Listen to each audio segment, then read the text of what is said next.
నమస్తే. ఆంధ్రప్రదేశ్ ముఖ్యమంత్రి చంద్రబాబు నాయుడు తెలంగాణలో కూడా తెలుగుదేశాన్ని పునరుజ్జీవింపజేస్తామని అంటూ ఉన్నారు. మరి బీఆర్ఎస్ భవిష్యత్తు ఎట్లా ఉండబోతున్నది?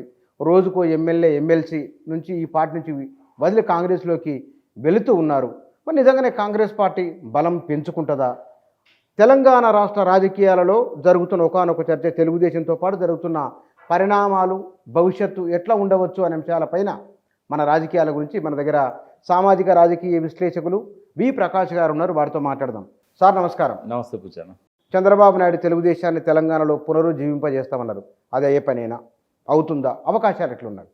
డెఫినెట్గా అవుతుంది, కావాలని కోరుకుంటున్నాం. అవునా? ఎందుకంటే పోలరైజేషన్ జరగాలి. ఎక్కడి సరికి అక్కడికి వెళ్ళిపోవాలి. ఎట్నుంచి వచ్చిన వాళ్ళు అట్నుంచి పోవాలి. పోతే నికార్సైన తెలంగాణ బిడ్డలు, తెలంగాణ ఉద్యమకారులు, తెలంగాణ పట్ల ఆసక్తి ఉన్నవాళ్ళు, తెలంగాణ ఎందుకోసం కొట్లాడినామో తెలిసిన వాళ్ళు మిగులుతారు. కాబట్టి ఈ జల్లెడబట్టినట్టు అవుతుంది. ఒక స్టేజ్కి వచ్చినాక ఫిల్టర్ కావాల్సిందే.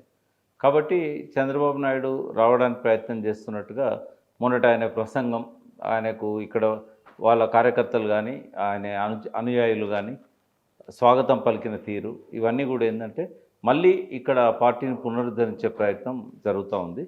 కేవలం ఆయన ఒక్కడే రాడు ఈసారి. మళ్ళీ బీజేపీని కలుపుకొని, పవన్ కళ్యాణ్ లాంటి వాళ్ళని కలుపుకొని, చిన్న చిత్క పార్టీలు అన్నింటిని కలుపుకొని, సిపిఐ సిపిఎంలు కూడా బహుశా ఆయనతో పోవచ్చు. ఒక మహాకూటమి లాంటి ఒక వ్యవస్థ మళ్ళీ ఏర్పడుతుంది, డెఫినెట్గా ఏర్పడుతుంది.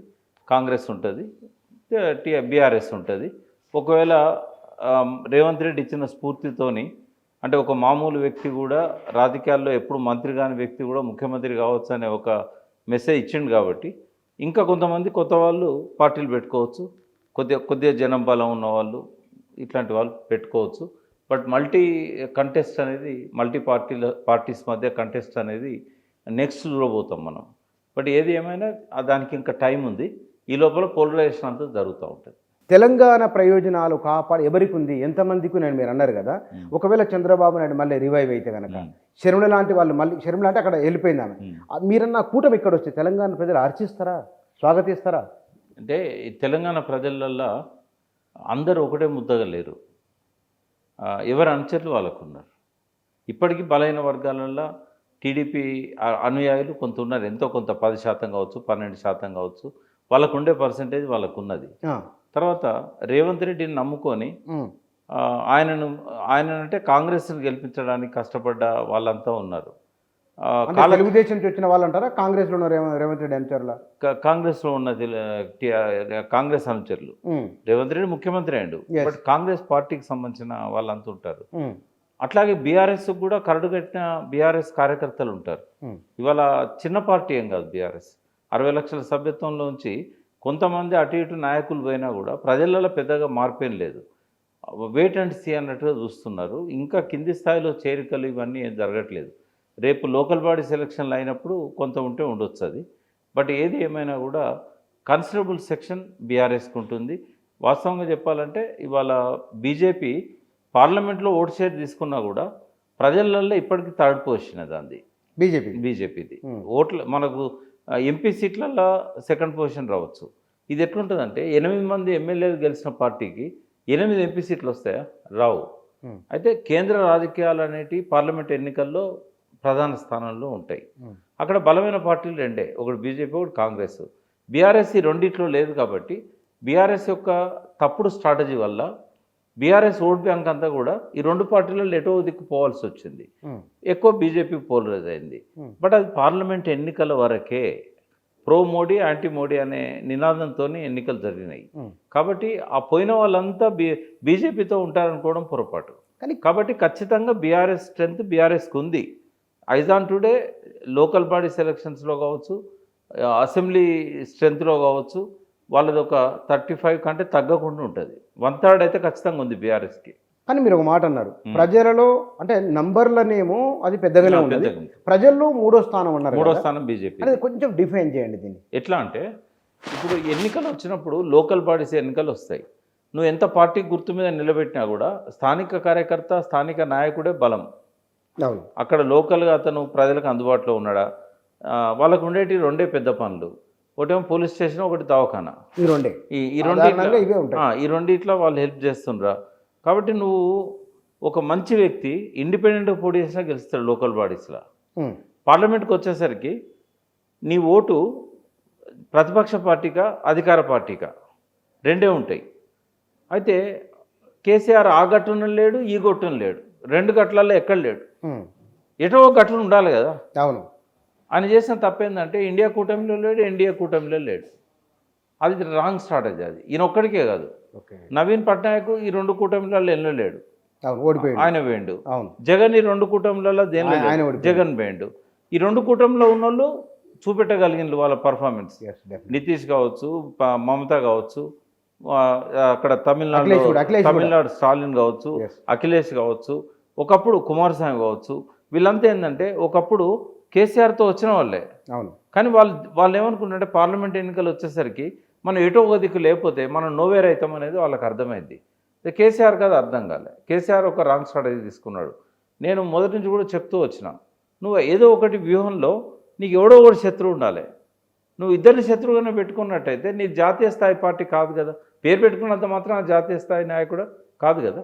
కేసీఆర్ కానీ కేసీఆర్ పార్టీ కానీ అది ప్రాంతీయ పార్టీ. ఇప్పటికీ బీఆర్ఎస్ అని పెట్టుకున్నంత మాత్రాన ఆ స్థాయికి ఎదగలేదు. అది ఎదగనప్పుడు నువ్వు ఎటో ఒక దిక్కు ఉండాలి కదా.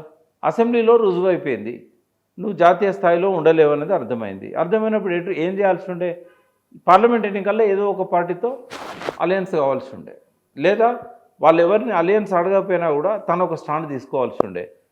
అప్పుడు ఆయన స్టాండ్ తీసుకుంటే బాగుండేదంటే కాంగ్రెస్ 16 గెలిచినా పర్లేదు కానీ బీజేపీ మాత్రం ఒక్క సీటు కూడా గెలవకుండా అడ్డుకోవాలని చెప్పాల్సి ఉండే. ఎందుకంటే అసెంబ్లీలో మాత్రమే కాంగ్రెస్ శత్రువు, పార్లమెంట్ ఎలక్షన్లో వచ్చేసరికి బీజేపీ శత్రువు. కానీ ఆ నరేషన్ బిల్డప్ చేయడం కష్టం కదా. చేయలేకపోయాడు. ఎందుకంటే చేయాల్సి ఉండే. ఎందుకంటే తన మనుగడ కోసమైనా తన క్యాడర్ను బీజేపీ పోకుండా కాపాడుకోవాల్సి ఉండే. అందరికీ తెలిసి ఈ తెలంగాణలో ప్రతి ఒక్కరు తెలిసి ఏంటంటే నెక్స్ట్ కాంగ్రెస్ అనేది అధికారంలోకి రాదు. ఏమిటి? Take it as granted. ఎందుకు అంటే ఈ 8 నెలల్లో వాళ్ళ ప్రయాణమే చూపెడుతున్నది. ఈ 8 నెలల ప్రయాణము ట్రాక్ మీద లేదు. ఆ పార్టీ, ఆ ప్రభుత్వం ట్రాక్ మీద లేదు. ఇవాళ అన్నీ మళ్ళీ మొదలైనవి. ఒకటి ఇండికేటర్ ఏంటంటే ఫస్ట్ రైతుల ఆత్మహత్యలు స్టార్ట్ అయినాయి. అంటే ఇదివరకు ఎట్లుండేదంటే చాలా ఎప్పుడో ఒకప్పుడు 1, 2 జరిగేది. ఇప్పుడు ఎవ్రీడే జరుగుతున్నాయి ఆత్మహత్యలు. చేనేతకారుల ఆత్మహత్యలు ఎవ్రీడే జరుగుతున్నాయి, మళ్ళీ స్టార్ట్ అయినాయి అన్ని దిక్కులు, అన్ని సెంటర్స్లలో. తర్వాత అదివరకు కేసీఆర్ ఇచ్చిన చాలా వరకు ప్రయోజనాలు ఇప్పుడు ప్రజలకు అందడం లేదు. తర్వాత మళ్ళీ హాస్టళ్లలో దొడ్డు బియ్యం మొదలైనవి, పురుగుల బియ్యం మొదలైనవి. తర్వాత ఆయన ఏవైతే సరే ఇప్పుడు అతి కష్టం మీద 2 లక్షల రుణమాఫీ చేస్తాడు. ఎందుకు చేస్తాడంటే లోకల్ బాడీస్ ఎలక్షన్లే కాబట్టి చేస్తాడు. కానీ ఏ పథకం కూడా సమగ్రంగా అమలు జరగదు. ఇప్పుడు ఆల్రెడీ నోటీసులు ఇస్తున్నారు. ఇదివరకు రైతు బంధు ఇచ్చిన వాళ్ళకు మళ్ళీ రికవరీ కోసం నోటీసులు ఇస్తున్నారు. తర్వాత సింగరేణి అనర్హులు అర్హులను ఎవరు డిసైడ్ చేశారు? కేసీఆర్ ఏమన్నా అనర్హుల గురించి చెప్పిండా? తర్వాత సింగరేణి గనులలో మళ్ళీ అగిపుట్టింది. మళ్ళీ అక్కడ ఏంటంటే వేలం వేయడం మొదలైంది. ఏదో క్రిమినల్ చట్టం అట, ఎర్ర చట్టం మళ్ళీ మొదలైందట. వాళ్ళ మీద అణచివేత, ఎవరి కార్మికులకు ఎవరికి సంఘాలకు తెలపకుండానే ఏకపక్షంగా నిర్ణయాలు జరుగుతూ ఉన్నాయి. ప్రణాళికలు ఎక్కడ తయారవుతున్నాయో తెలియదు. నేను సింగరేణి సీఎండీ పోయి ఒక పత్రికాధిపతికి కలిసిండు. అవసరమా ఇట్లాంటివన్నీ? ఆయన ఆ పత్రికాధిపతికి ఉన్న గవర్నమెంట్లో భాగం ఉందా? ఇట్లాంటివన్నీ జరుగుతూ ఉన్నాయి. రెండు అంటే ఏం సీఎండీ కలిసిండ పోయి ఆంధ్రజ్యోతి ఎడిటర్ గారిని కలిశాడు. ప్రణాళికలు అంటే ఆయన అడిగి ఇంకా కొంత ఎందుకో ఇవన్నీ ఎందుకు జరుగుతున్నాయి, ఆయన వెనకాల ఎవరున్నారో అందరూ తెలుసు. ఇవన్నీ ఇప్పుడు సింగరేణి అక్కడ పెడదాం. ఎక్కడ ఎవరు నిరుద్యోగులు ఉన్నారు? వాళ్ళే కదా బస్సులు వేసుకొని పోయి జైగొట్టి రేవంత్ రెడ్డిని గెలిపించింది. ఆ పార్టీని అధికారంలో తేవడంలో నిరుద్యోగుల పాత్ర లేదా? వాళ్ళకి ఏం పట్టిందని చెప్పి బస్సులు వేసుకొని పోయి ఊరూరా తిరిగి తల్లిదండ్రులను కూడా, అరే మాకు రైతు బంధు వస్తుందిరా, మాకు మంచిగా ఉంది పరిపాలన అంటే కూడా లేదు, మా సంగతి ఏంది, మాకు ఉద్యోగాలు ఇస్తాండా కేసీఆర్ అని చెప్పి. అంటే అసత్యాలను అబద్ధాలను నమ్మి ఆ రోజు తప్పుదారి పెట్టిన వాళ్ళు ఇవాళ తెలుసుకున్నారు. ఇవాళ రేవంత్ రెడ్డి ఇచ్చిన హామీలేవో అమలు జరుగుతలేవు అనేది అర్థమైంది వాళ్ళకి.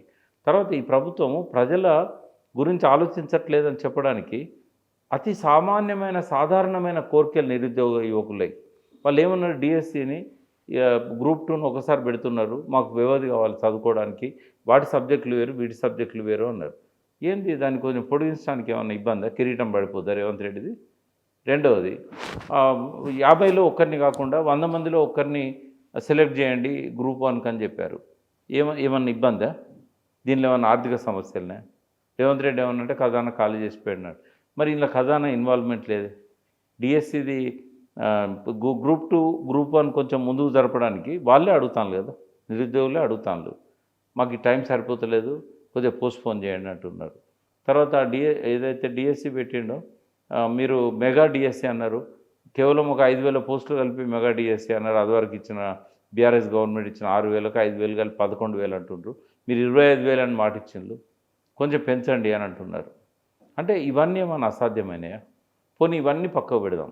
కొద్దికు లాఠీచార్జీలు అవుతున్నాయి, అరెస్టులు చేస్తున్నారు, నిరుద్యోగులు రోడ్లు ఎక్కిండ్లు, ధర్నాలు చేస్తున్నారు. వాళ్ళతో మాట్లాడడానికి ముఖ్యమంత్రికి భేషజాలు ఎందుకు అడ్డం వస్తున్నాయి? అంటే ఇప్పుడు అన్నం ఉడికిందా లేదా అంటే ఒక మెతుకుబట్టి చూస్తే తెలుస్తుంది. రేవంత్ రెడ్డి పనితీరు ఎట్లుంది, కాంగ్రెస్ పార్టీ పనితీరు ఎట్లుంది? ఇప్పటి వరకు ఒక పాలసీ ప్రకటించలేదు, ఒక ఐటీ పాలసీ లేదు, ఒక వ్యవసాయ పాలసీ లేదు, ఒక ట్రైబల్ పాలసీ లేదు, ఒక ఎడ్యుకేషన్ పాలసీ లేదు. సరే కేసీఆర్ని తిట్టింది హైయర్ ఎడ్యుకేషన్కి ఏం చేసిండని. వీళ్ళు ఏం చేసిండ్రు?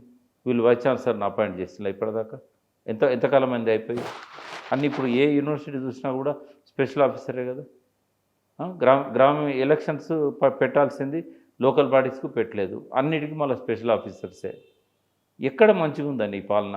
అంటే పోనీ మేడిగడ్డ లాంటి సత్వరమే రిపేర్లు చేపడితే నెక్స్ట్ యాసం కన్నా నీళ్ళు అందించేవాళ్ళు, అది కూడా చేయకపోతుంది. ఆ పీసీ గోస్ట్ కమిటీ వచ్చి చెప్పేదాకా, విజిలెన్స్ కమిటీ చెప్పేదాకా దాన్ని మొదలే పెట్టకపోతుంది. డ్యామ్ సేఫ్టీ అధికారులు సీరియస్గా చెప్పినాక అప్పుడు రిపేర్ల కోసం అవి కొట్టుకపోతాయని చెప్పి కట్ చేసి పెట్టిరి. ఏ ప్రాజెక్టులు పూర్తి అవుతున్నాయి? ఏమనంటే డబ్బు లేదు, డబ్బు లేదు, డబ్బు లేదు. ఎవరి దగ్గర? కేసీఆర్ గవర్నమెంట్లో మాత్రం 25వ తారీఖు వచ్చిందంటే డబ్బులు ఉండేది అకౌంట్లో. ఏ ట్రెజరీలా ఎప్పటికప్పుడు వచ్చే డబ్బులనే ఖర్చు చేసేది. పోనీ ఆయన ఆదాయం పెంచడానికి ప్రయత్నం చేసిండు, 3 రెట్లు పెరిగింది ఆదాయం. ఆయన అధికారంలోకి వచ్చే నాటికి ఉన్న రెవెన్యూ కంటే దిగిపోయే నాటికి 3 రెట్లు ఆదాయం పెరిగింది. నువ్వు ఆదాయం పెంచట్లేదు కదా, ఆదాయం పెంచే ప్రణాళికలు కూడా నువ్వు చేయట్లేదు కదా. ఎక్కడుంది? అంటే 8 నెలలకి మీరు అంచనాకు వస్తారా? 8 కూడా 7వ నెల అన్నం ఉడికిందా లేదా అని చూడడానికి ఎంతసేపు పోవాలి? అంటే నేను అనేది జర్నీ అనేది సక్సెస్ అనేది ఢిల్లీ చేరినప్పుడే కాదు, చెర్లపల్లి దాకా ఏపీ ఎక్స్ప్రెస్ పోయిందంటేనే ఇది జర్నీ సరిగ్గా ఉందా లేదా తెలిసిపోతుంది. అది కరెక్ట్ పట్టాలమికి వెళ్ళిపోతుందా, లేకపోతే డబడబ సౌండ్ చేసుకుంటా. చాలాసార్లు ఫ్లైట్ కూడా టేకాఫ్ అయ్యే టైంకి ఆపేస్తారు. ఈ జర్నీ సరిగ్గా లేదంటున్నాను నేను. ప్రయాణం అనేది విజయం వైపు పోవడం లేదు, వైఫల్యం వైపు పోతున్నది. ఆయన ఏం చేద్దామన్నా ఆయనకి ఇప్పుడు జనరల్గా ప్రభుత్వాలకు విన్ విన్ సిచ్యువేషన్ ఉండాలి.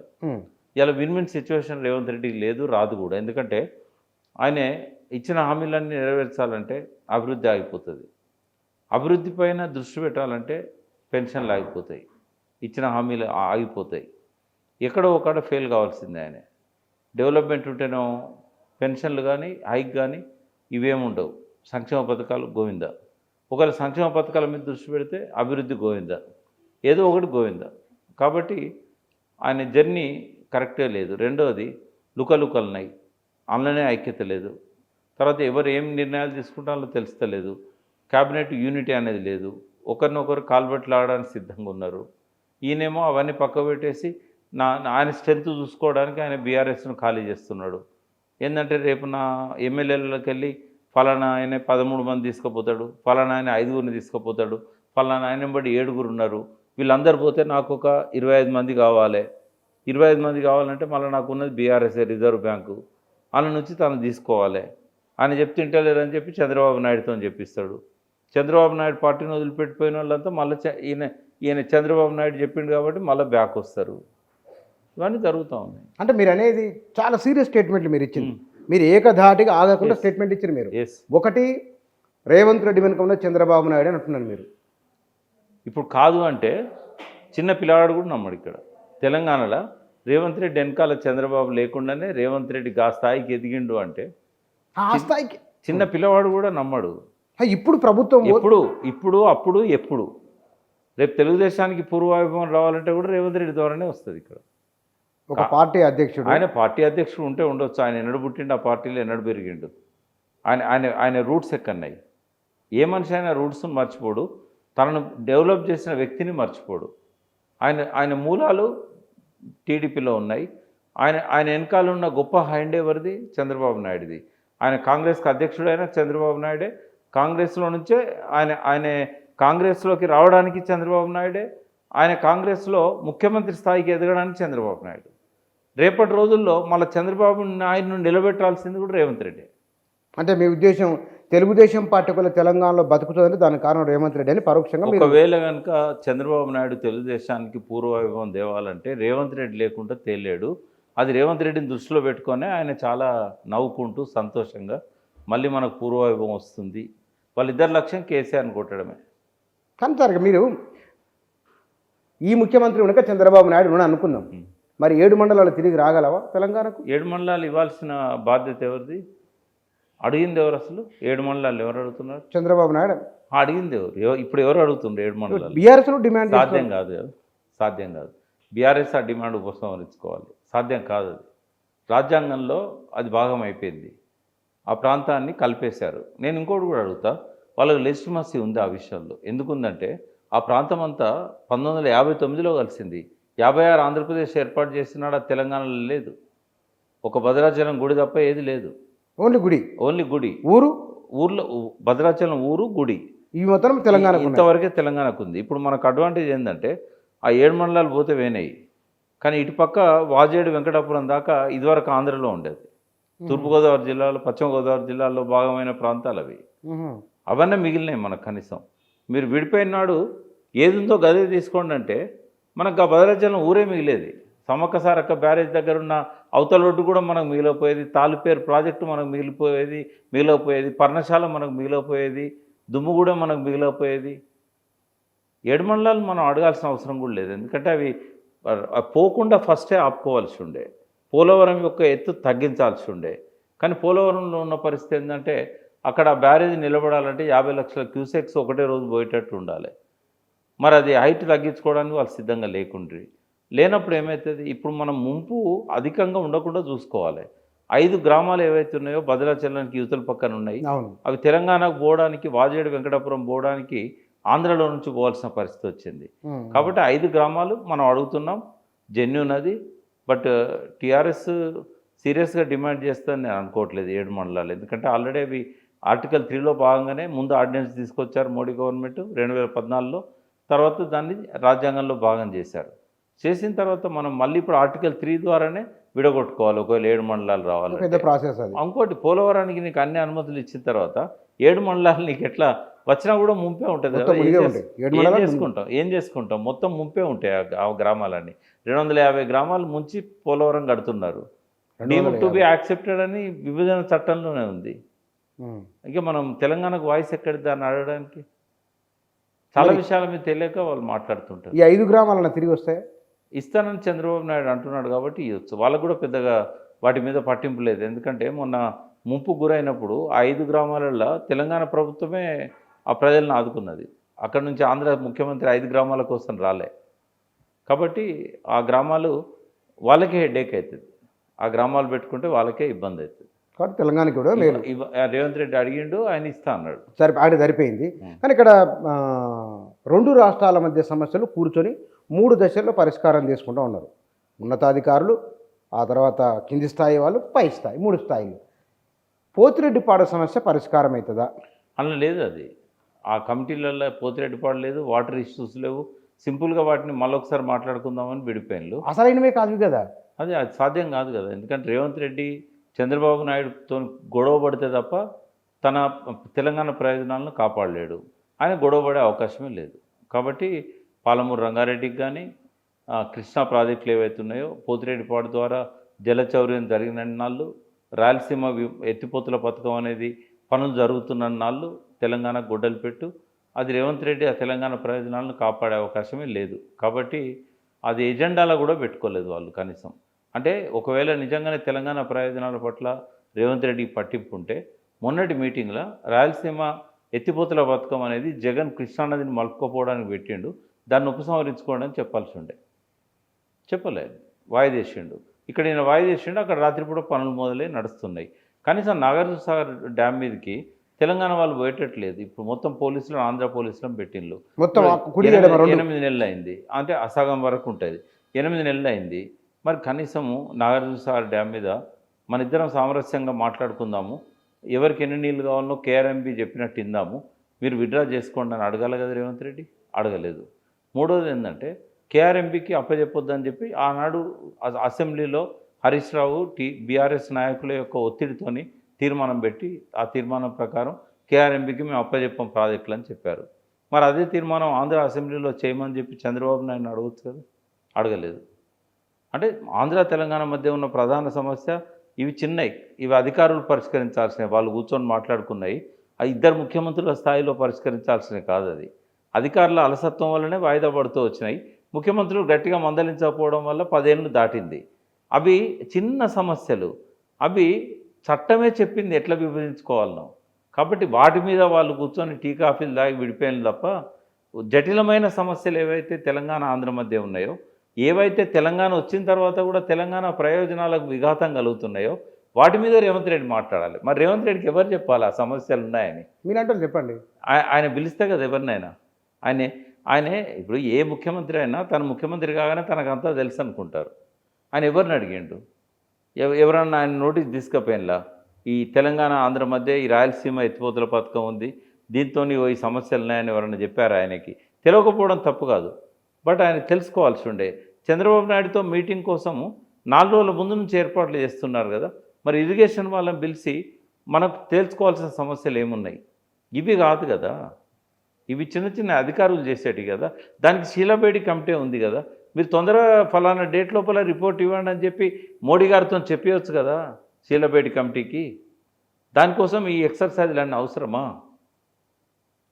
ఇది కేవలం ప్రజలలో ఒక ఆంధ్ర ప్రజలకు, తెలంగాణ ప్రజలకు, తెలంగాణలో ఉన్న సెటిలర్లకు, తెలంగాణలో టీడీపీ నుంచి వచ్చి ఇప్పుడు బీఆర్ఎస్లో ఉన్న ఎమ్మెల్యేలకు ఒక సంకేతం ఇవ్వడానికి జరిగింది తప్ప వేరే ఏం కాదు. ఏ సంకేతం ఇవ్వడానికి జరిగింది? మళ్ళీ మనం అధికారంలోకి వస్తాము, ఇదంతా నేను అక్కడున్నా, ఇది నాదే, అది నాదే, రెండు కళ్ళ సిద్ధాంతం అని మళ్ళీ తీసుకొచ్చిండు కదా. 2 కళ్ళు నాకు తెలంగాణ ఆంధ్ర అని. నువ్వు ఆంధ్ర ముఖ్యమంత్రివి, నీకు ఇంకొకరిని ఇక్కడ ఉండాల్సిన అవసరం లేదు. జాతీయ పార్టీ చేసుకో, నీకు అధికారం ఉంది, స్వేచ్ఛ ఉంది, చేసుకో. నువ్వు కాదని ఎవరు అన్నారు? కానీ పొద్దున పోయి మళ్ళీ ఎమ్మెల్యేలు అందరితో మాట్లాడి వాళ్ళందరినీ పిలిపించుకొని ఏదో పైకి మాత్రం వాళ్ళు పోయి కలిసినట్టే చేసి ఇదంతా నా హంగామా అంతా బయటికి కనబడేది ఒకటి, మీడియా కళ్ళకు, ప్రజల కళ్ళకు కనబడేది ఒకటి, మాలాంటి వాళ్ళ కళ్ళకు కనబడేది ఒకటి. అంటే చంద్రబాబు నాయుడు రావడం ద్వారా మీలాంటి వాళ్ళ కళ్ళకు కనబడుతున్న చంద్రబాబు రాకముందు ఈ ఎమ్మెల్యేలంతా బీఆర్ఎస్తోనే ఉన్నారు. కేసీఆర్ ఫామ్ హౌస్ పోయిన్లు, కేసీఆర్ మాట ఇచ్చిండ్లు, కేసీఆర్తో కూర్చున్నారు రోజంతా. చంద్రబాబు రాగానే హడావిడిగా ప్రకాష్ గౌడు, గాంధీ గారు, గోపీనాథ్, తర్వాత కూకట్పల్లి ఎమ్మెల్యే వివేకానంద, వీళ్ళంతా పోయి కలిసినా కలవలేదా? వీళ్ళంతా తెలుగుదేశం ఒకప్పుడు ఆయన శిష్యులే కదా. ఆయన పార్టీలోనే కదా వాళ్ళ మూలాలు ఉన్నాయి. వాళ్ళని ఎమ్మెల్యేలు చేసింది ఆయనే కదా. ఫస్ట్ టైం ఎమ్మెల్యేలు అయింది వీళ్ళంతా ఎవరి ద్వారా అయిందో. కాబట్టి చంద్రబాబు పేరుకేదో ఆంధ్ర తెలంగాణ ఇష్యూస్ మాట్లాడడానికి రేవంత్ రెడ్డితో సమావేశం కోసం వచ్చినట్టుగా చూపెట్టినా కూడా దాని తెర వెనుక ఉన్న కుట్ర ఏంటంటే తెలుగుదేశాన్ని రివైవ్ చేయడం అనేది. అది తప్పని నేను అన్నా. అది జాతీయ పార్టీ కాబట్టి వాళ్ళు చేసుకోవచ్చు. కానీ బీఆర్ఎస్ను బలహీనపరిచే కుట్ర చంద్రబాబు నాయుడు విజిట్లో ఉంది.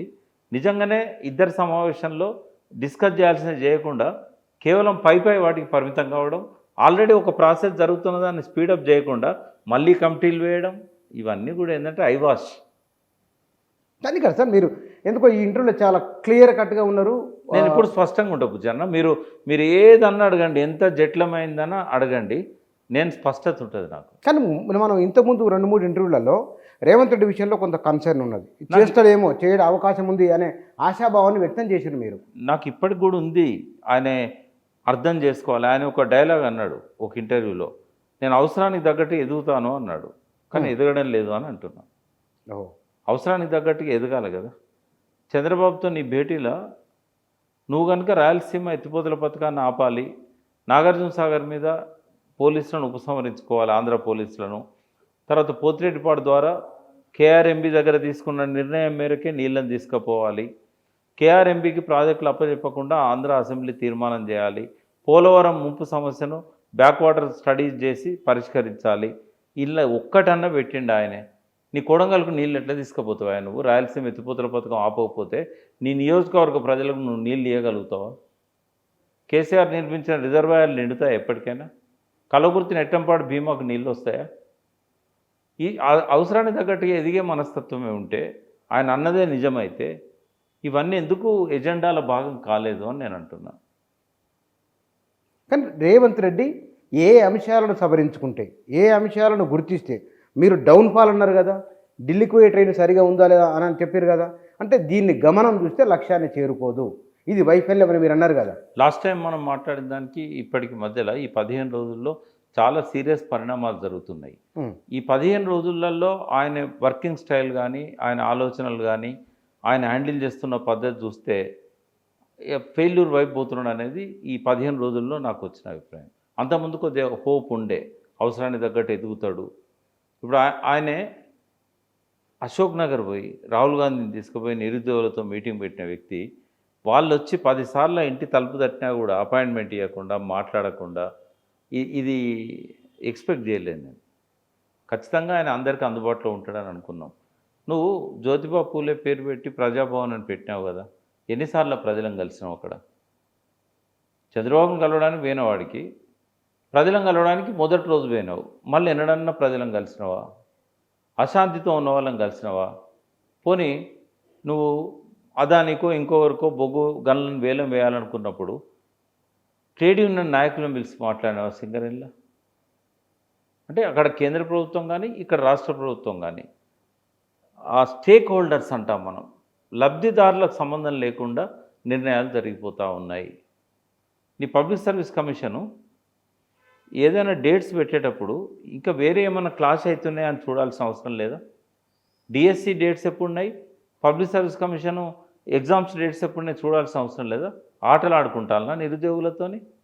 వాళ్ళ పునాదులన్నీ వాళ్ళే కదా, మీ పార్టీ పునాదులన్నీ నిరుద్యోగులే కదా. ఆ నిరుద్యోగ యువత లేకుండా ఈ పార్టీ అధికారంలోకి రాలే కదా. మరి నువ్వు వాళ్ళ పట్ల నీకున్న కృతజ్ఞత ఏది? పోనీ ఇప్పటికైనా, ఇప్పుడు రోడ్ల మీద అరెస్టులు చేయబట్టి వారం రోజులైంది, ఐజాన్ టుడే ఈ రోజన్నా కనీసం ముఖ్యమంత్రి కలుస్తున్నాడా? సెక్రటేరియట్లో నిన్నంతా కూర్చున్నాడు. అశోక్ నగర్ నుంచి నిరుద్యోగ సంఘాల ప్రతినిధులను పిలిపించుకొని మాట్లాడవచ్చు కదా. నేను ఇక్కడ మీరు మళ్ళీ దీన్ని కంటిన్యూ చేద్దరు. మీరు కాంగ్రెస్ అధికారంలోకి రావడానికి కారణం మీరు అన్నారు కదా, ముఖ్యమంత్రి ఎట్లా ఉండాలని మీరు అంటున్నారు కదా. కేసీఆర్ కూడా ఎవరిని కలవలేదు అనేది కంపేర్ చేయొద్దు వచ్చాను. ఎందుకంటే కేసీఆర్ కలవలేదు కాబట్టి, కేసీఆర్కి అహంకారం ఉంది కాబట్టి కేసీఆర్ బుద్ధి చెప్పారు, కేసీఆర్ను ఇంట్లో కూర్చోబెట్టారు.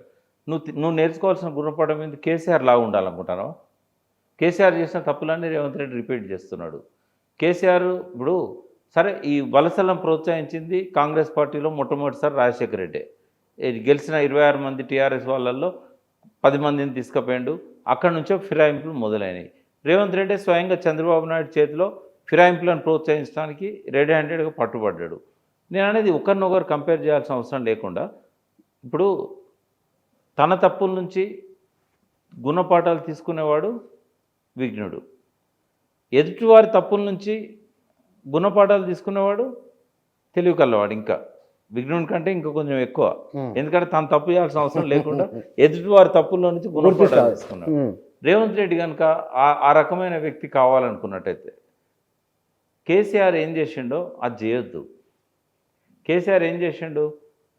ఈ పార్టీలలో ఉన్న వాళ్ళందరినీ తన పార్టీ దిక్కు తీసుకుపోయాడు, అవసరం లేకున్నా కూడా. కొన్నిసార్లు అవసరం లేకున్నా తీసుకుపోయాడు. అది రివర్స్ అయింది కదా, ప్రజలు అసహించుకున్నారు కదా. మరి నువ్వు ఇప్పుడు అదే పని చేస్తున్నావు కదా. ఆయనకి ఏ బుద్ధి చెప్పినో నీకు అదే బుద్ధి చెప్తారు కదా. ఆయనకి ఏదైతే ఇప్పుడు ఆ ఊరికి ఈ ఊరు ఎంత దూరమో ఈ ఊరికి ఆ ఊరు అంతే దూరం. కేసీఆర్కు ఏ లబ్ధి అయితే చేకూరిందో ఇటువంటి వలసలను ప్రోత్సహించడం వల్ల రేవంత్ రెడ్డికి కూడా రేపు అదే లబ్ధి చేకూరుతుంది. కానీ మీరు గమనించినంతగా మీరు చాలా సీరియస్గా ఒక సబ్జెక్టులో కనుక ఒక అంశాన్ని రాయమంటే పార్ట్ ABCD ఎట్లయితే రాస్తారో చాలా స్థూలమైన అంశాలు మీరు పేర్కొంటున్నారు. పబ్లిక్ ఇవన్నీ గుర్తిస్తారా? ఇంత సీరియస్ అబ్జర్వ్ చేస్తారా? మనం ఎప్పుడు పబ్లిక్ తక్కువ అంచనా కూర్చాను. పబ్లిక్లో ఎవరి విధిలో వాళ్ళు ఉంటారు కదా. పబ్లిక్లో స్పష్టత ఉంటుంది. వాళ్ళు బాడీ లాంగ్వేజ్ని బట్టే అర్థం చేసుకుంటారు. ఇంకా మనమన్నా మాటలను బట్టి అర్థం చేసుకుంటాం, కానీ ఎట్లా చూస్తాడేదిరా వీడు ఇట్లా. పబ్లిక్ టీవీలో వచ్చినాక బాడీ లాంగ్వేజ్ని బట్టే అర్థం చేసుకుంటారు. మనసులో భావాలను కళ్ళు దాచలేవు కదా, అవును. ఆ కళ్ళల్లో అది కనబడుతుంది. కేసీఆర్ ఎంత మెత్త మాట్లాడినా ఆయన కళ్ళల్లో అహంభావం అనేది కనబడేది. కాబట్టి అది దాయడం అనేది సాధ్యం కాదు. కాబట్టి బాడీ లాంగ్వేజ్ మ్యాటర్ అవుతుంది. చేసే పనులు కూడా అరే ఆయనకి ఇట్లనే చేసిండు మళ్ళీ ఈయన గట్టినే చేస్తాడు కదరా అన్నట్టుంటుంది.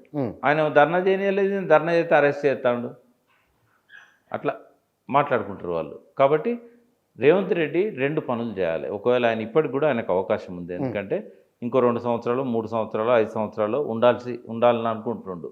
ఆయన చేయాల్సిన మొట్టమొదటి పని ఏంటంటే కేసీఆర్ చేసిన టెన్యూర్ మొత్తం ఉండరా? మీరు 2 ఏళ్ళు 3 ఏళ్ళు 4 ఏళ్ళు అంటున్నారు. ఉండే పరిస్థితి కనబడతలేదు. ఎందుకంటే కేసీఆర్ కూల్చేయడు. కాంగ్రెస్లోనే ఇంటర్నల్గా పోలరైజేషన్ స్టార్ట్ అవుతుంది కాంగ్రెస్లో. కాబట్టి ఆయన ఎట్లా ఎవరెవరి మధ్య కొంచెం ఏదో కొంచెం ఇది మీకున్న సోర్స్ ఏమన్నా ఉందా? ఆయనకు ప్రధానంగా థ్రెట్ ఉండాల్సింది పొంగులేటితో అని నేను అనుకుంటున్నా. ఓకే, నాకు వస్తున్న సమాచారాన్ని బట్టి పొంగులేటితో థ్రెట్ ఉంటుందేమో అనేది ఒక ఆలోచన అయితే ఉంది. రెండవది అందుకే కొంచెం ఏంటంటే తనకు ఇంకో 30 మంది 25 మంది ఎమ్మెల్యేలు ఉంటే తను కంఫర్టబుల్ పొజిషన్లో ఉంటాను రేవంత్ రెడ్డి అనుకున్నాడు. ఇక్కడ మీరే అన్నారు చంద్రబాబు నాయుడు అండదండలు ఉన్నాయని మీరు అన్నారు. చంద్రబాబు నాయుడు మోడీకి అండదండలు ఇస్తున్నాడు. కాబట్టి నరేంద్ర మోడీ ఒకవేళ అనుకుంటే మన గతంలో జరిగిన చర్చ ఏకనాథ్ షిందే ఎవరో ఉంటారు పలానా అంటే ఆ స్కోప్ కూడా లేదు. బాబును కాదని మోడీ వెళ్ళలేడు, ఇంకా ఆయన గవర్నమెంట్ ఉండాలి. అది అక్కడ ఉండలేరు. ఈ తెలంగాణ విషయంలో మోడీకి చంద్రబాబు నాయుడుకి ఇప్పుడైతే ఎటువంటి ఈ డిస్కషన్ జరగకంటే పట్టించుకోరా ఇక్కడ గవర్నమెంట్కి ఇబ్బంది అయినా అంటే వాళ్ళ పార్టీని బలోపేతం చేసే క్రమంలో వాళ్ళు పోరాడాల్సింది, వాళ్ళు ఆరోపణలు చేయాల్సింది కేవలం రేవంత్ రెడ్డితోనే. కాబట్టి చంద్రబాబు నాయుడును ఇక్కడి రాజకీయాలలో జోక్యం చేసుకోవడాన్ని వాళ్ళు ఏమీ టాలరేట్ చేయరు.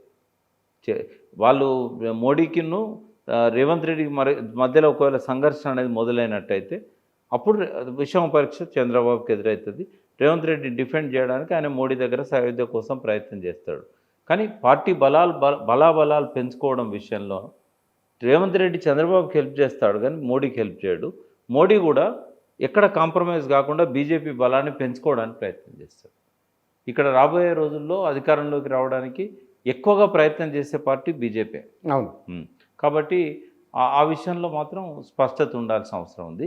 అయితే 2 పనులు ఆయన చేయాల్సిన ఏంటంటే రేవంత్ రెడ్డి చేయాల్సింది ఒకటి, కేసీఆర్ ఏవైతే తప్పులు చేసి ప్రజల లోపల బట్టబయలు అయిపోయి పల్సన అయిపోయి ఓడిపోయిండో ఆ తప్పులు ఏంటో ముందు తెలుసుకోవాలి. ఆయన కేవలం ఆయన చెప్పిన అసత్యాలను బట్టే ఓట్లు వేయలే ప్రజలు. ఈయన ఏదైతే అసత్యాలు అబద్ధాలు ప్రచారం చేసిండో రేవంత్ రెడ్డి వాటి మీదనే ఓట్లు పడలే. అందులో కొన్ని ఓట్లు కేసీఆర్ వైఫల్యం వల్ల కూడా పడ్డాయి కాంగ్రెస్. కాబట్టి కేసీఆర్ వైఫల్యం ఏంది అనేది అర్థం చేసుకోవాలి. మళ్ళీ అవి రిపీట్ చేయకూడదు. అని అందులో ఒకటి ఏంటంటే ఎమ్మెల్యేల ఫిరాయింపులను ప్రోత్సహించడం, అది ఆయన ఫుల్ స్టాప్ పెట్టాల్సి ఉండే. రెండవది ఏంటంటే కేసీఆర్ అసంపూర్తిగా వదిలిపెట్టిన లక్ష్యాలు ఏవైతే ఉన్నాయో అవి కేసీఆర్ లక్ష్యాలుగా తీసుకోకుండా తెలంగాణ ప్రజలకు మేలు చేసేటివి, రాష్ట్ర ఆర్థిక వ్యవస్థను బలోపేతం చేసేటివి, ఖజానాను వృద్ధి చేసేటివి, వాటిని కొనసాగించాలి. కాంప్రమైజ్ కాకూడదు. అవసరమైతే ఇంకొంత అప్పు తెచ్చినా పర్వాలేదు. ఈయన నేను 7 లక్షలని బదనాం చేసిన కదా, నేను కూడా 5-6 లక్షలు అప్పు చేసే పరిస్థితి ఉన్నది, ఎట్లా ఇచ్చడం ఉంటే తెమ్మనే చెప్తున్నాను నేను. అప్పు అనేది ప్రమాదకరం కాదు, అప్పు అనేది అసహజమైంది కాదు. ఆయన అప్పు తెచ్చి 3 రెట్లు పెంచిండు ఆదాయాన్ని, నువ్వు అప్పు తెచ్చి 4 రెట్లు పెంచు. అల్టిమేట్గా ఏం చూస్తారు? ఈ అప్పులు ప్రొడక్టివ్ సెక్టర్లో పెట్టారా అన్ప్రొడక్టివ్ సెక్టర్లో పెట్టారా అనేది చూస్తారు. ఆయన ప్రొడక్టివ్ సెక్టర్లో పెట్టాడు, కాళేశ్వరం కానీ ఇట్లాంటివి. మరి నువ్వు కూడా ప్రొడక్టివ్ సెక్టర్లో పెట్టు అప్పు తీసుకొచ్చి. ఆయన 1,35 లక్షల ఎకరాలు నా స్వప్నం అని అన్నాడు. ఆయన 80-85 లక్షల ఎకరాలకే నీటి కోసం ప్రయత్నం చేసిండు. ఆ రిమైనింగ్ ఇంకో 50 లక్షల ఎకరాలు షార్ట్ ఫాల్ ఉంది కదా, అది నువ్వు పూర్తి చేయి. ఆయన మొదలుపెట్టి అసంపూర్తిగా వదిలేసిన ప్రాజెక్ట్ సీతారామ కావచ్చు, ఇట్లాంటివి ఏవైతే ఉన్నాయో పాలమూరు రంగారెడ్డి కావచ్చు, నువ్వు కంటిన్యూ చేయి. ఆయన ఫైట్లో కూడా అసంపూర్తిగా వదిలేసిన ఫైట్ ఏంటంటే కృష్ణా జలాల తెలంగాణకు రావాలని, ప్రదేశ్ కుమార్ ట్రిబ్యునల్ దగ్గర తెలంగాణ నీళ్ళ కోసం పట్టుబట్టాలని, అవి నువ్వు మొదలుపెట్టు. ఫ్రెండ్షిప్ ఉంటే ఉండండి చంద్రబాబు నాయుడుతో, బట్ తెలంగాణ ప్రజల హక్కుల కోసం కాంప్రమైజ్ కావద్దు. అవి చేస్తేనే రేవంత్ రెడ్డికి భవిష్యత్తు ఉంటుంది. కానీ ఇప్పుడున్న ఆయన జర్నీ చూసినట్టయితే కొంత ఆయనే ఈ విషయంలో తప్పులు చేస్తున్నట్టుగా నేను అనుకుంటున్నాను. ఇప్పుడు మీరు చెప్పిన అన్నీ సరిదిద్దుకోవాలి. కానీ మీరు ఒక మాట అన్నారు, ఈ గవర్నమెంట్ 5 ఏళ్ళు ఉంటుందో ఉండదో అని ఒక మాట అన్నారు. రెండవది వచ్చేసరికి కాంగ్రెస్ రాదు అని మీరు స్థిరమైన అభిప్రాయంతో వ్యక్తీకరించండి. మరి ఎవరు వస్తారు?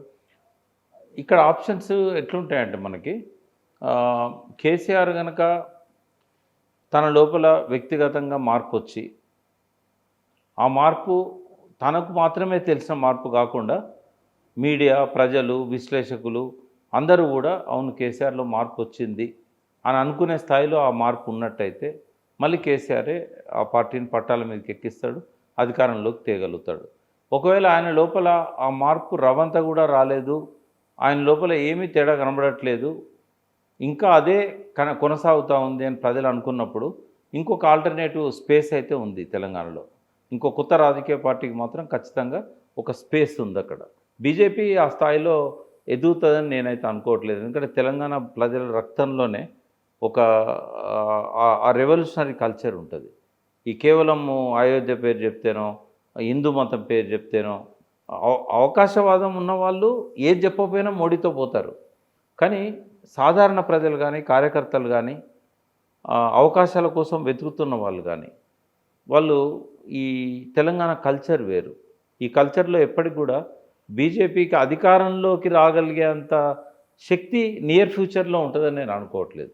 కాంగ్రెస్ వైఫల్యం చెందినప్పుడు ఐదర్ బీఆర్ఎస్ అన్న స్థాయిలోకి వస్తుంది, ఒక ఆల్టర్నేటివ్ ఇంకొక రాజకీయ పార్టీ ఏదైనా వస్తే రావచ్చు. సార్, ఆ పార్టీ ఏదో వచ్చేదానికంటే ముందు ఒక ప్రశ్న సార్.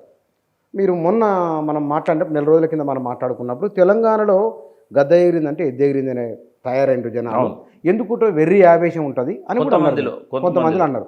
మళ్ళీ ఇప్పుడు తెలంగాణ ప్రజలు చైతన్యవంతులు అని అంటున్నారు. ప్రజలు అంటే అందరూ ఒక ముద్దగా మాట్లాడొద్దు. మనం ఆగం బ్యాచ్ ఎప్పుడు ఉంటుంది, ఎక్కడైనా ఉంటుంది, ఇక్కడ ఎక్కువ ఉంటుంది కొంచెం.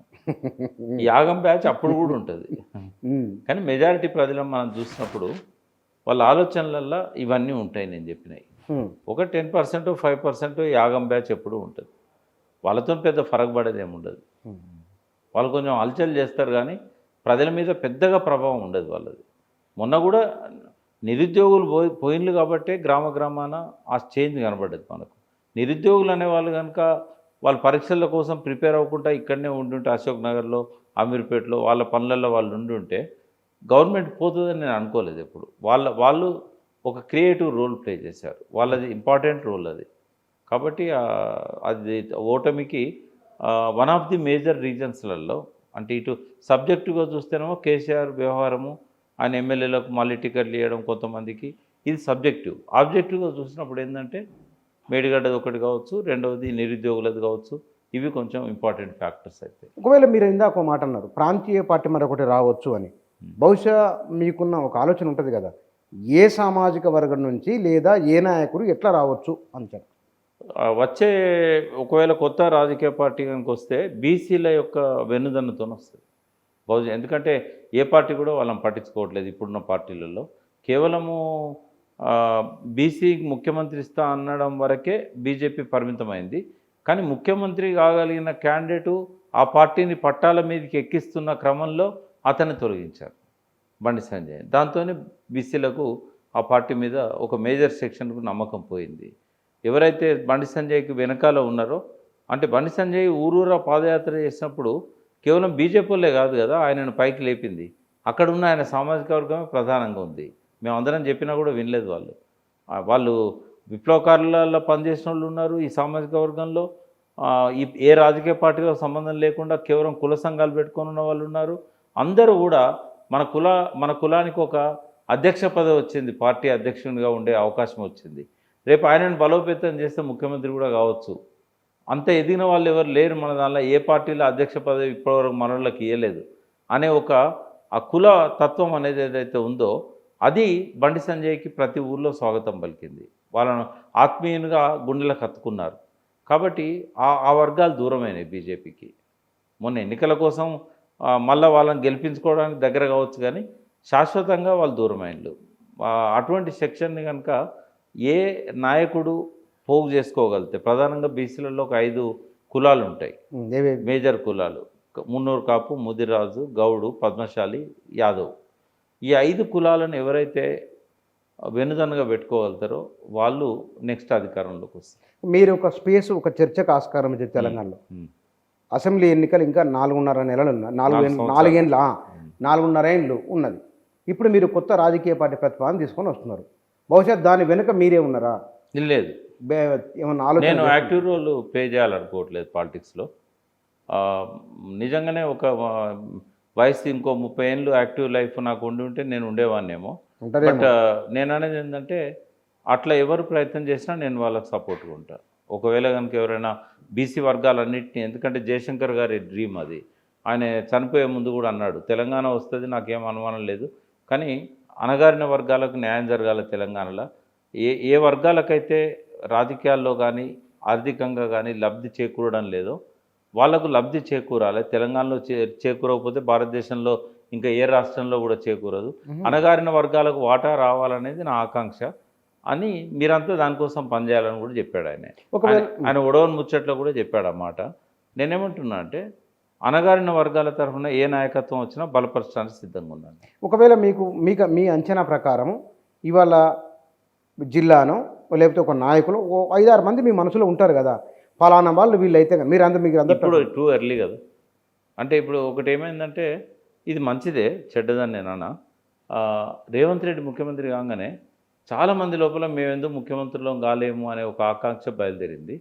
అట్లాంటి ఆలోచనలు ఇంటర్నల్గా ఓ 15-20 మందిలో ఉన్నాయి. బయటికి చెప్పుకుంటున్న వాళ్ళు కూడా కొందరు ఉన్నారు. బట్ ఇంకా వాళ్ళు మీడియా ముందుకు వచ్చి చెప్పలేదు కాబట్టి నేను చెప్పను. బట్ 10-15 మంది ప్రయత్నం చేస్తున్నారు. అందులో ఎక్కువ మంది ఆయనతోనే ఉన్నారు, ఆయన పార్టీలో ఆయనతోనే ఉన్నారు. అంటే బీసీయేతరులు బీసీలు అందరూ ఉన్నారా? అంటే బీసీల బలంతోనే ఎదగాలనుకున్న వాళ్ళు. ఓహో, బీసీల బలంతో ఎదగాలి అంటే ఒకవేళ ఇంకా కొత్త రాజకీయ పార్టీ వస్తే రేవంత్ రెడ్డి పరివారం నుంచే రావచ్చు, ప్రాంతీయ పార్టీ కాంగ్రెస్ పార్టీలో నుంచి రావచ్చు. ఎక్కువగా స్కోప్ అయితే కాంగ్రెస్ పార్టీలో నుంచి వచ్చే అవకాశం ఉంది, ఒక ప్రాంతీయ పార్టీ. మరి బీఆర్ఎస్ రోల్ ఎట్లుంటుంది? హరీష్ రావు, కేటీఆర్ ఎంతమంది ఉన్నారు కదా, వాళ్ళ ప్రయత్నాలు వాళ్ళు చేసుకుంటారు. బీఆర్ఎస్లో చీలికొస్తుందని నేనైతే అనుకోను. పోతారు, వదిలిపెట్టి పోతారు, కాంగ్రెస్లో జాయిన్ అవుతారు, ఇంకో దానిలో జాయిన్ అవుతారు, కానీ వర్టికల్గా బీఆర్ఎస్ని చీల్చే శక్తులు అయితే ఏం లేవు. ఒకవేళ బీఆర్ఎస్ కనుక మళ్ళీ చంద్రబాబు నాయుడు మొత్తం గ్రౌండ్ ఖాళీ అయిపోయిన తర్వాత పునరుజ్జీవం అని అంటున్నారు. కేసీఆర్ ఎవరి రూపంలో ఎట్లా పునరుజ్జీవింపజేసే అవకాశం ఉన్నది? ఫస్ట్ సబ్జెక్టు ఆయన లోపల మార్పు రావాలి. సరే, ఇప్పుడు అంటే పార్టీని బలోపేతం చేయడానికి ఒక్కొక్క నియోజకవర్గం నుంచి తన ఇంటికి పిలిపించుకుంటున్నాడు. ఆ ఇంట్లోనే ఆయన అందరితో మాట్లాడుతున్నాడు. కానీ ఇక ఒక రౌండ్ అయిన తర్వాత ఇప్పుడు వచ్చే సమీక్షలను బట్టి ఇప్పుడు ఎవరెవరైతే తన దగ్గరికి వస్తున్నారో ఒక్కో నియోజకవర్గం నుంచి మెరికల్ లాంటి వాళ్ళని తీసుకొని ఒక కొత్త పార్టీ నిర్మాణం చేయాలి. అంటే ఎవరు? కేసీఆర్. అంటే కొత్త పార్టీ అంటే పాత నాయకత్వాన్ని కొంత పక్కకు పెట్టాల్సిన అవసరం ఉంటుంది చాలా దిక్కుల. అంటే అది ఎక్కడి నుంచి జరగాలంటే మండల స్థాయి నుంచి జరగాలి. మండల స్థాయి నుంచి ప్రక్షాళన చేయాలి. ఎవరైతే ఒక డైనమిక్గా కనబడి ప్రజల లోపల పేరు చెడిపోలేదో వాళ్ళని కొనసాగించాలి. అంటే ఎందుకంటున్నా అంటే ఏ క్షణాన్నైనా ఇప్పుడు రైతు బంధు పడుతుంది, మన రుణమాఫీ అవుతుంది.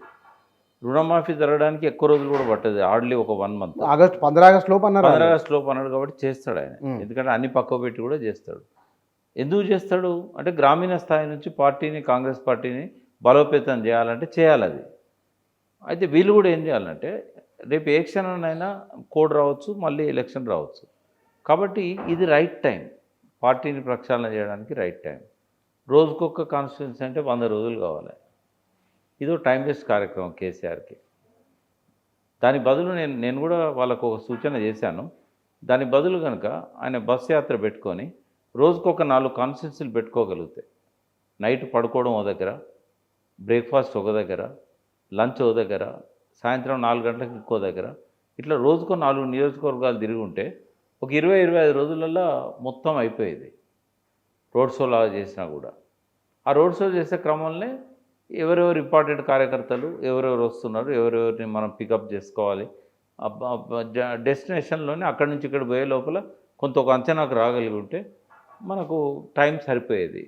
ఇప్పుడు 100 నియోజకవర్గాల వాళ్ళని రోజుకొకరిని పిలిచినట్టయితే నీ 3 నెలల్లో ఇదే సరిపోతుంది. ఇంకా జనంలో పోయేది ఎప్పుడు? స్థానిక సంస్థలలో మళ్ళీ మన ఉనికిని పోగొట్టుకున్నట్టయితే ఇది చాలా కష్టమవుతుంది బీఆర్ఎస్ పార్టీ మళ్ళీ లేవడం అనేది. కానీ ఒక్కటి అనిపిస్తుంది, ఆ పార్టీకి వేరే మార్గం లేదు.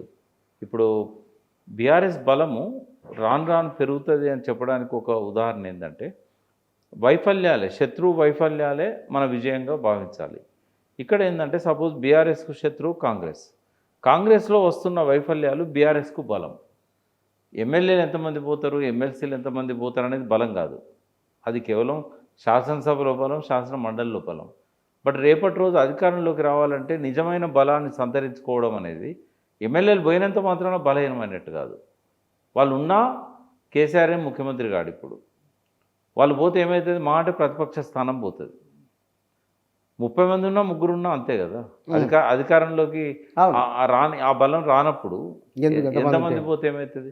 కాకుండా ఎమ్మెల్యే పోయిందంటే కొంతమంది క్యాడర్ పోతారు, వాయిస్ కూడా తగ్గుతుంది కదా, తగ్గుతుంది. అయితే నేననేది ఏంటంటే బలోపేతం చేసుకోవాల్సింది ప్రజల్లో. అవకాశాలు ఇప్పటికీ ఉన్నాయి. దానికి రెండు. ఒకటి తన లోపల మార్పు రావాలి. ఆ మార్పు వచ్చినట్టుగా మారినట్టుగా ప్రజలు గ్రహించినట్టయితే తన యాత్ర విజయవంతమవుతుంది. తను జనంలోకి పోవాలి. ఇప్పుడు జరుగుతున్న వైఫల్యాలను ఎండగట్టాలి. బాగా ప్రజల్లో ఏం చేయాలనో, తన అసంపూర్తిగా ఏం వదిలిపెట్టిండో ప్రభుత్వాన్ని డిమాండ్ చేయాలి. తర్వాత కాళేశ్వరం లాంటి ఏవైతే ఫలితాలను ఇచ్చిన ప్రాజెక్టులు ఉన్నాయో, అంటే 60 లక్షల ఎకరాలలో పంటలు పండినాయి. అంటే ఒక దిక్కు 60 లక్షలు కాదు, మొత్తము ఆ నీళ్లతో పండిన పంటలు ఒక దగ్గర 5 పంటలు పండినాయి, ఒక 3 పంటలు పండినాయి. 5 పంటలు 5 అంటే మొత్తం 5 ఏళ్ళల్లో 4 ఏళ్ళలో. అయితే ఇవన్నీ కలిపినప్పుడు ఒక 60 లక్షల ఎకరాలకు నీళ్ళు వచ్చినాయి ఆ కాళేశ్వరం. ఆ లబ్ధిదారుల దగ్గర పోవాలి, తుంగతుర్తి పోవాలి, సూర్యాపేట పోవాలి, మీటింగ్ పెట్టాలి, మానకొండూరు పోయి మీటింగ్ పెట్టాలి, జైత్యాల పోయి పెట్టాలి. అంటే ఇగో నేను చేసిన పని ఇది, దానివల్లనే కదా మీకు నీళ్ళు వచ్చినాయి, అంతకుముందు రాలే కదా, ఇవన్నీ చేయాలి. బట్ ఇప్పటికి కూడా ఆ బండిగా అవుతలేదు. ఒకటేమో ఆయన మారినట్టుగా సంకేతాలు ఇవ్వడం లేదు, ఆయన లోపల మార్పు ఉందో లేదో కూడా తెలియదు. ఒకవేళ మారినట్టు సంకేతాలు ఇవ్వగలిగితే ప్రజల్లోకి వెళ్ళినట్టయితే మంచి ఆదరణ ఉంటుంది.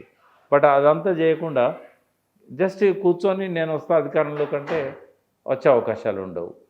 ఎట్ బెస్ట్ ఏంటంటే నేను అనేది, ఒకవేళ బీఆర్ఎస్ కనుక లేవలేకపోతే సంకీర్ణ ప్రభుత్వాలు వస్తాయి ఇక్కడ. అది మళ్ళీ కూటమి వస్తుంది, మళ్ళీ బీజేపీ చంద్రబాబు ఈ కూటమి ఒకటి వచ్చే అవకాశం ఉంటుంది. తర్వాత ఏదైనా కొత్త పార్టీలు 1, 2 వచ్చే అవకాశాలు ఉంటాయి. బీఆర్ఎస్ ఉండేది బీఆర్ఎస్ ఉంటుంది, కాంగ్రెస్కి ఉండేది కాంగ్రెస్కి ఉంటుంది. సంకీర్ణ ప్రభుత్వాలు తప్ప ఏకపక్షంగా 60 సీట్లు వచ్చే పరిస్థితి ఏ పార్టీకి ఉండదు. ఈ మధ్య అక్కడక్కడ వినపడుతున్నది బీఆర్ఎస్ బీజేపీలో ఏదో మెర్జింగ్ అనే రకరకాల చాలా ఊహాగానాలు వస్తున్నాయి. కానీ అంత బలహీనుడు కాదు కేసీఆర్. అది బిడ్డను బయటికి తీసుకురావడానికి పార్టీని తాకట్టు పెట్టే అంత అటువంటి మనిషి కాదు ఆయన. పట్టుదల మనిషి. ఎక్కడ ఓడిపోయిండో అక్కడనే గెలవాలనే మనిషి. ఆయన తన మీద తానే విజయాన్ని నమోదు చేసుకోవాలనుకుంటాడు. తన వైఫల్యాన్ని తను గెలిచి చూపెట్టాలనుకుంటాడు. మళ్ళీ ఎక్కడైతే ఫెయిల్ అయ్యిండో అక్కడనే ఆయన పట్టుదల నాకు తెలుసు. ఆయన జస్ట్ ఏదో ఇప్పుడు ఒక బిడ్డ జైలు పోకుండా ఆపుకోవాలనుకుంటే ఆ రోజే బీజేపీకి సరెండర్ అయ్యేవాడు. తెలుసు బిడ్డను అరెస్ట్ చేస్తారని తెలుసు, ఇవన్నీ ఉంటాయి. బట్ ఏది ఏమైనా కూడా అంత బలహీనుడు కాదు. బీజేపీలో బీఆర్ఎస్ను విలీనం చేసే అంత బలహీనుడు అయితే కేసీఆర్ కాదు, ఎట్టి పరిస్థితుల్లో కాదు. అది ఎవరు చెప్పినా నమ్మాల్సిన అవసరం లేదు. కానీ మీ అంచనా ప్రకారం చూస్తే కనుక రాబోయే రోజుల్లో మరి బీఆర్ఎస్ నిలబడుతుందా? మరి నేనేమంటున్నా, బీఆర్ఎస్ నిలబడాలంటే 2 చెప్పాను నేను. ఈ 2 మొదలు కాలే ఇంకా.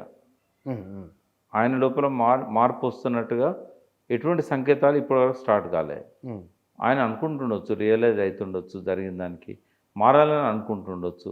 కానీ అది బయటికి కనబడాలి, విజిబుల్గా ఉండాలి, ప్రజలు గ్రహించగలగాలి. రెండవది ఏంటంటే ప్రక్షాళన కార్యక్రమం కూడా మొదలు కాలే. ఈ 2 మొదలు కానప్పుడు కోరుకుంటాం తెలంగాణకు వాయిస్గా బీఆర్ఎస్కు ఉండే అది వేరే వాళ్ళకు ఉండదు కదా. ఉద్యమానికి నాయకత్వం వహించిన పార్టీ కదా, 10 ఏళ్ళు ఆ పార్టీ నాయకునిగా తెలంగాణ డెవలప్ చేయడానికి కష్టపడ్డాడు కదా, ఆయన ఉంటే బాగుండని అనుకుంటాం. కానీ ఆయన లోపల మార్పు రానప్పుడు అది ఆచరణ సాధ్యం కాదు కదా. పార్టీ ప్రక్షాళన కూడా ఇప్పటివరకు ఏం మొదలు కాలేదు. కనీసము బుచ్చన్న ఒకటి అడుగుతా, ఎమ్మెల్యేలు పోతున్నారు కదా, వీళ్ళని ఆపడానికి ఏం చేయాల్సి ఉండే? ఫస్ట్ ఆయనే ఒత్తిడి చేయాల్సి ఉండే ఈ డిస్క్వాలిఫికేషన్ కోసం. ఇప్పటివరకు నిన్న ఏదో వీడియోలో చూశాను నేను, మధుయాష్ గారు చెప్తా ఉన్నారు, కేవలము ఒక దానం నాగేందర్ గురించే పిటిషన్ ఫైల్ చేశారు, ఇంకొకరి గురించి ఎవరి గురించో చేశారు. కనీసం పోయిన ఎమ్మెల్సీల మీద ఎమ్మెల్యేల మీద కూడా ఇప్పటివరకు పిటిషన్ ఫైల్ చేయలేదు డిస్క్వాలిఫికేషన్కి. చేయాలి కదా. అవును. అంటే దీనికి ఎన్ని రోజులు కావాలి? ఫార్మాట్ ఉంది కదా. అంటే పోతే పోనీ అనే ధోరణ ఏమిటి మరి? అట్లా కాదు, ఇదేం చేయాల్సి ఉండే అంటే ఒక్కటన్నా బై ఎలక్షన్ తేవాల్సి ఉండే. ఉమ్, దానం నాగేంద్రది అయితే అడ్మిషన్ స్టేజ్లోనే డిస్పోజ్ అవుతుంది.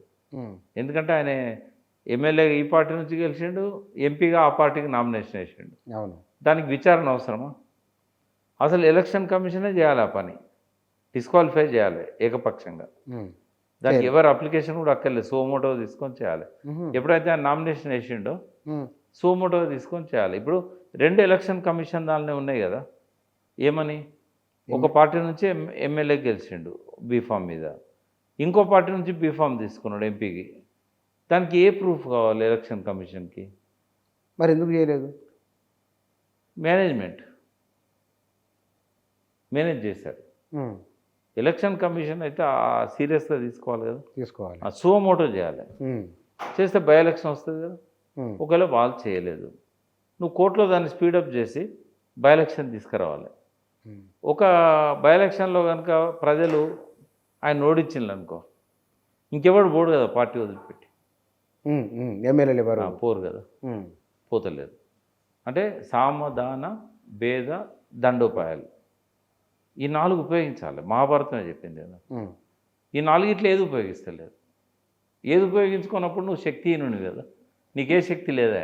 మరి మీలాంటి వాళ్ళు ఎందుకు పోతారు? ఆయన చెప్పొచ్చు కదా మీరు. ఇన్నేళ్ల పాటు ఆయనతో కలిసి ఉన్న వాళ్ళు, ఆయన ఎంబడి కలిసి తినే వాళ్ళు, సలహాలు ఇచ్చిన వాళ్ళు, ఇప్పుడు ఎందుకు? అంటే నేను మీడియాలోనే చెప్తున్నా కదా బుచ్చన్న, ఇంకా చెవులో చెప్పాల్సిన అవసరం ఏంటి? ఇప్పుడు కొన్ని చెవులో చెప్పాల్సిన దశలో చెవులో చెప్తాం. ఇప్పుడు అందరూ రోడ్డు మీద పడ్డ తర్వాత ఇప్పుడు చెవులో చెప్పాల్సిన పరిస్థితి ఎందుకు? ఓపెన్గానే చెప్తున్నాం మనం. వాళ్ళు దాన్ని తీసుకోవచ్చు కదా. నేనే కాదు, నా ప్రొఫెసర్ నాగేశ్వర్ ఆయన చెప్పే సలహాలు ఆయన చెప్తున్నాడు.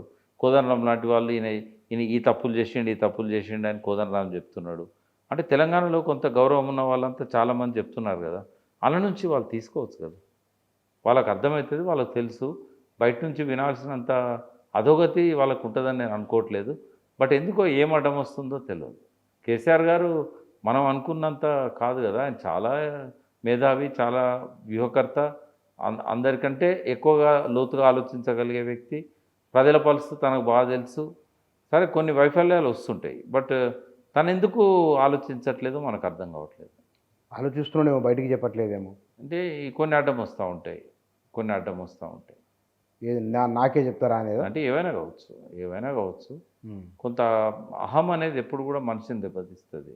ఇప్పుడు ఎంత గొప్పవాడు నేను. ఇప్పుడు చంద్రబోస్ పాట ఉంది చూసారా, మౌనంగానే ఎదగమని మొక్క నీకు చెప్తుంది అని. అంటే ఒక చెట్టే ఒక మంచి ఎగ్జాంపుల్ అది మనకు. కేసీఆర్ మహావృక్షం కదా. ఏ వృక్షమైనా రూట్స్ ఎక్కడున్నాయి? భూమిలో. అదే వేర్ల పురుగుదలతో ఏమవుతుంది? చెట్టు చెట్టు పడిపోతుంది. ఎంత బలమైన చెట్టు అయినా పడిపోతుంది. ఎన్ని కొమ్మలున్నా ఉపయోగం లేదు. కాబట్టి తన రూట్స్ ఎక్కడనే తను అర్థం చేసుకోవాలి. తెలంగాణ ఉద్యమంలో ఉన్నాయి తన రూట్స్. ఆ ఉద్యమకారులను ఆయన వదిలేశాడు. కానీ చేసిన తప్పును సరిదిద్దుకోవడానికి ఎప్పటికీ అవకాశం ఉంటుంది. ఇప్పటికి ఉందా? ఎప్పటికీ ఉంటుంది. ఇప్పుడే కాదు, ఎప్పటికీ ఉంటుంది. ఈ గొప్పది ప్రకృతి, సమాజం చాలా గొప్పది.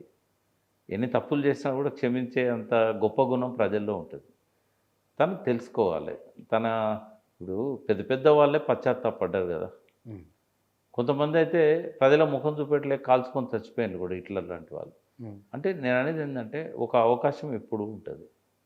ఆత్మహత్య చేసుకోవాల్సిన పరిస్థితి రాదు రాజకీయ నాయకులకు. వాళ్ళే అహంతోనే ఆత్మహత్యలు చేసుకుంటారు. తెలంగాణ ప్రయోజనాలను రక్షించే వాళ్ళు ఎవరైనా మీరు భావిస్తున్నారు ఇప్పుడున్న నాయకుల్లో?